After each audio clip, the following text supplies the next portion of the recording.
We are back here with another edition of Who's Better Baseball. And Patrick, this is the best time of year. Final 10 games for a lot of teams. We got some really tight races, both atop each league for playoff buys and also in the wild card. It's going to be a lot of fun to see who comes out on top. What has been the most exciting development from your perspective as we get down the stretch here? I imagine it's going to be our first topic. It's the Detroit Tigers, that club that traded at the deadline. They got rid of players trying to plan for the future. And lo and behold, here they are making a push late in the season, despite only being 7 games over 500. That's the beauty of the third wild card right now. And it's making things really exciting late in September. There was, and we should just start right there because I was sort of shocked as August turned into September and like slowly but sure, like, wait a minute, okay, the Tigers, they're a couple games over 500, they're 5 games over, they're in this race. And there's this big series with the Royals to start this week, and three really exciting games. The Tigers win them all. They sweep the Royals. Now they are right here in this wild card race. The Detroit Tigers, you and I have been talking about this AL Central all year long. It is the most exciting division in baseball. It is. It's balanced. It's the Midwest, and it's teams that just don't typically get this kind of attention. And they've somehow have this collection of underrated players and deep squads of underrated players. And again, with that third wild card, it really makes things a lot more interesting.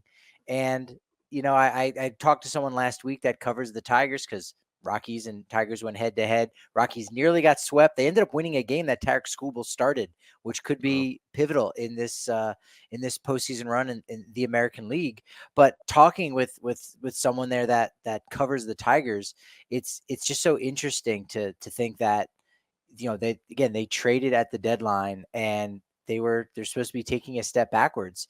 And I had asked that, like, how much of this Tigers success and the rest of the division has to do with the individual teams, and how much does it have to do with the fact you have a team in the Chicago White Sox that's going to lose 163 games this year, which mathematically I didn't think was possible, but they're going to lose 163, maybe more. I don't know. You've got the numbers in front of you.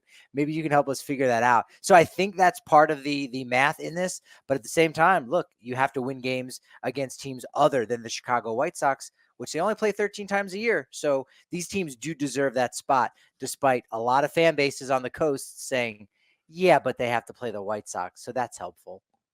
Yeah, the White Sox element is certainly something that can't be ignored. And I'm actually going to pull up and see how much some of these teams have really feasted on that part of their schedule this year. Because I know, I think the Guardians in particular have won a bunch. And in general, you look at four teams in this division that are over 500, they've been beefing up there.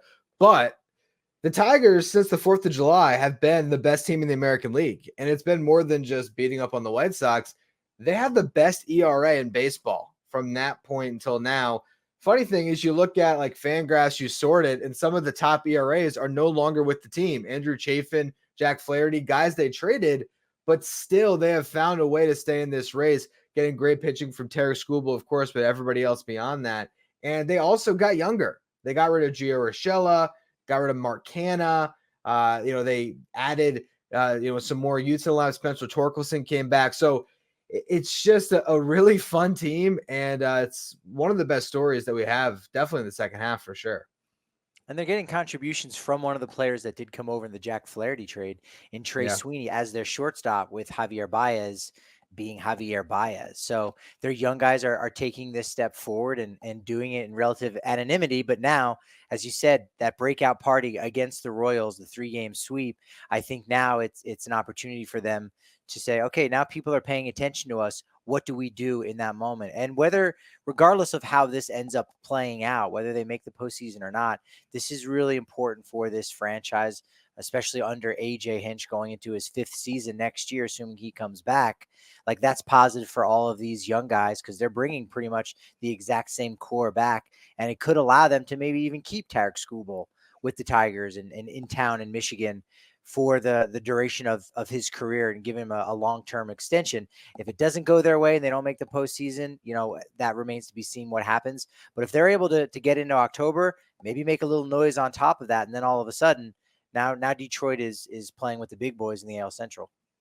I think that's the thing about this division is it's so open long term.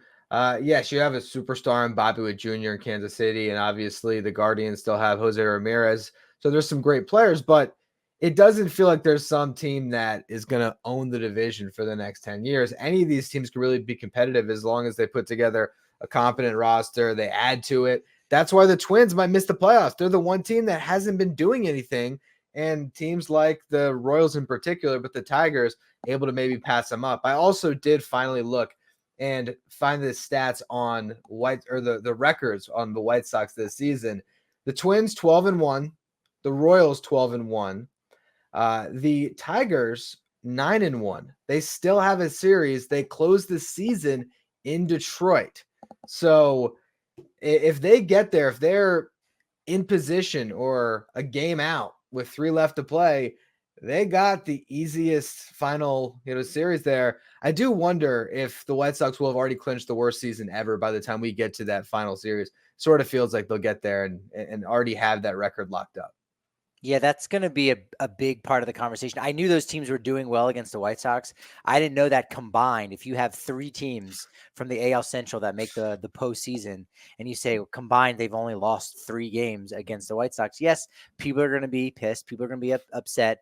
But we do have a system in place now with the most recent CBA that maybe needs a little more meat on the bones. But there is a system in place that says a team like the Chicago White Sox, which is not a small market club, they might operate like that sometimes, but they play in a major city in Chicago, is once they get a lottery pick, they are no longer eligible for a top 10 selection. So despite having the worst record, you will not hear their name during the lottery. They will not get a top 6 pick. 10th is the highest that they're going to be able to pick this year. Same thing with a team like the A's, who have had a top 6 pick the last 2 years. So they are a revenue sharing receiving club.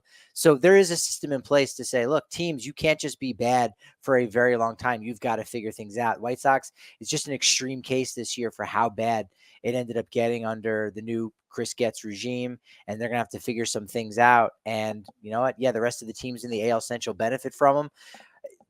Might as well. I mean, that's good. Once in a while, those teams, they're always typically at a major disadvantage.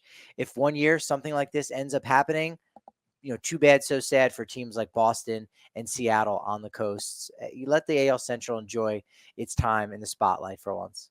Yeah, that's the thing is those teams you can look at, like you said, Boston, Seattle, Tampa, Texas, Toronto, like they underperformed across the board. The Mariners had the best record. They're only 2 games over with one of the best starting rotations in baseball. So at a certain point, we have to give the AL Central credit. Although, yes, they all have, maybe gotten an extra 5 wins than you would expect. I mean, look, the Mets, they're 11-2 against the Nationals this year. It happens. This is a particular case where every single team has gotten fat on the same team. Funny enough, the Guardians have lost the most against the White Sox. Go figure. They've lost 5 games out of their 13. But these teams are good, and they are at least pitching themselves into the conversation, not only being a playoff team, but being a team that might be a fun Cinderella story. Imagine the Tigers beat the Astros in a wild card round. It could happen. You have Scooble going game 1. You never know. So it's really been a fun story to follow here. And wouldn't you be having AJ Hinch winning a series again in Houston? Like, that is a very fun matchup to go ahead and put orange on orange like that. So, yeah, look, any way that it ends up shaking out, I think the baseball loving world is going to see a team in the AL Central that they don't typically pay that much attention to, whether it's, a young power hitting third baseman like a Royce Lewis, whether it's the guy on the rise that is probably going to finish second in AL MVP voting, though there certainly is a case for him to be the MVP. I'm writing about that this week for justbaseball.com. Or, the guys that are making up the Detroit Tigers roster and they're pitching, and a guy like Tarek Skubal, who very well is likely to win the Triple Crown pitching award, if you will, and win the Cy Young award on top of that. So I think that's a good thing for the game, and that's one of the benefits of having 3 wild cards, is it not being the same teams over and over again, which didn't really hurt baseball in the 90s and the early 2000s. So, say what you will about that. But now that everybody kind of has that opportunity, I think that's a positive thing. So with all of that said, who is the odd team out when it's all said and done? If you had to pick between these three teams that are separated right now by 2 games, you have the Royals a game and a half above the Twins, Tigers a half a game behind the Twins. So they're all right there. To run through the schedule this weekend, Tigers are going to play the Orioles. Then they're going to play the Rays. Then again, they close the season against the White Sox. The Twins got a series at Fenway. They then have the Marlins coming into town, then the Orioles come into town to close their season.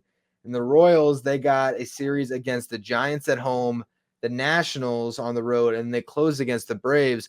A quick note on the Royals, and I actually want to start there, whether you think they're going to make it. Do you think the pressure just got to them in this series against the Tigers? Because they were getting to a point where magic numbers are popping up around the ballpark. There's this pressure. You haven't made the playoffs since 2015. Did that just get to them? And is that going to carry over with the Giants coming into town this weekend? I think so. Players can also have just bad performances, but this is their first year for stepping up. They've had an improvement of something like 33 games over last year. So they've learned how to win, but can they learn how to win specific games when you need to and get that kind of performance again when there's more of a spotlight on you? It's one thing when you're doing it in relative anonymity against some other AL Central clubs, but now with the entire baseball loving world watching those games and now watching for the Detroit Tigers, that does change some things just a little bit. And, it could just be chalk it up to just getting beaten by a better team. And so that's all that I would really make that up for the Royals. But I think the Tigers definitely have the easiest stretch to finish out their season, the final 3 series, especially with the 3 at home against the Chicago White Sox. You can't assume a sweep, but shoot, this has to be one of the more easier. I think this team is going to sweep situations that we've seen in a very long time. It also will be in Detroit. So they've got that going for them as well. I think I was talking a lot this weekend with some baseball folks at the ballpark about Carlos Correa and what he means as a leader to any team that he is on, whether it's Team Puerto Rico, whether it's the Houston Astros, or whether it's now the Minnesota Twins. So it's hard for me to go against that, to not pick him, right? To pick against him and pick the Tigers. So maybe it's just the almost recency bias or the right now September 19th bias. But I think I would stick with the 3 teams that are there now. The Orioles, they've got a 4.5 game lead at the time of recording over the 4th spot in the wild card. So they're going to be very much safe. So it's, as you said, it's 3 teams in the Central. I still would probably stick with Royals, Twins, with the Tigers on the outside looking in when it's all said and done. I personally think the Tigers are going to pull this thing off, but it's so close. I don't really know for sure. I mean, the fact is, you look at the Twins finishing the season against the Orioles, you would think, oh man, that's a tough final series. The Orioles are limping to the finish right now. We'll see what the Tigers do in Baltimore. Obviously, we're going to have a much clearer picture after this weekend. When you get to those final 2 series, that's when it starts to get a little more real. I'm sure there'll be one team that all of a sudden has a magic number that is more achievable. Hopefully that is the Royals. I want to see the Royals get in for sure. I prefer to see Royals Tigers because I like an underdog, but it's going to be a crazy race down the stretch here for sure.